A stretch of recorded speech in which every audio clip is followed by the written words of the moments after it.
দর্শক ভাই বন্ধুরা, যেহেতু নির্বাচন আছে, নির্বাচনী বিষয়ে হয়তো দু চার কথা কইবার চাই। আমি কোনো রাজনৈতিক নেতা না বা কোনো দলের কর্মী না, তথাপিও একজন সাধারণ মানুষ হিসাবে তার মানে আমি দু চারটা কথা কইবার চাই।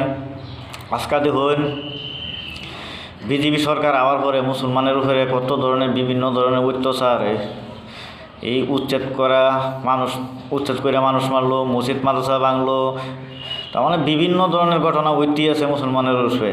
যেমন নাকি আমরা মা চাষিরারে অপমান করলো, যে মুসলমান মহিলা মানে সন্তান জন্ম দেওয়া মেশিন, গুয়াহাটির দিকে মিয়া কিলিং করে দিব, তারপরে চাচা মামার ভোট লাগে না, কত ধরনের কথা। তার মানে ওহান নির্বাচন আছে, ওহান তার মানে চাচা মামার ভোটের প্রয়োজন হয়েছে।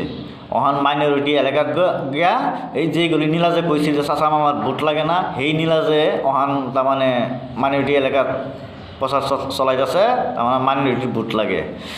আজকা এই সাজা শাস্তির কারণ কি? একমাত্র কংগ্রেস। এই তো কংগ্রেস 15 বছর সরকার করলো, এই নদী ভাঙা মানুষ করিয়ে তার মানে কংগ্রেসে পাট্টা দিতা লইলে, এখানি সংশোধন কংগ্রেসে কর্তার লইলে, গতিকে কংগ্রেসে দিছে না। কংগ্রেস হইল তার মানে এই ভোটের রাজনীতি। তার মানে যে সময় ভোট হইব এই সময় হাতে পড়িয়ে গিয়ে ধরবো, যে সময় তার মানে নির্বাচন শেষ, এই সময় তুমি কোন সেটের ভাল তার মানে আর এইগুলি দেখার দরকার নাই। তুমি কি করো, তোমার কী হইতে থাক। এইগুলি যে কংগ্রেসের নীতি। রকিবুল হোসেন তো মস্ত বড় দালাল, এর নিচিনা দালাল তার নাই। আর পদ্যত বর্দলৈ যেহেতু নগর থেকে খেলতেছে, পদ্যত বর্দলৈ একটা হুই থকা হেয়াল। পদ্যত বর্দলৈ 5 বছর এমপি কি করছে, কি দেখাই পারবো পদ্যত বর্দলৈ যে আমি মুখটা করে দেখাইছি। গতিকে দর্শক ভাই বন্ধুরা, ভোট দেওয়া লাগবো, সবারই গণতন্ত্র অধিকার পালন করা লাগবো। যেহেতু কংগ্রেস এই সাজা শাস্তি ফালাই হয়ে গেছে আমরারে, আর বিজেপি আয়া করছে,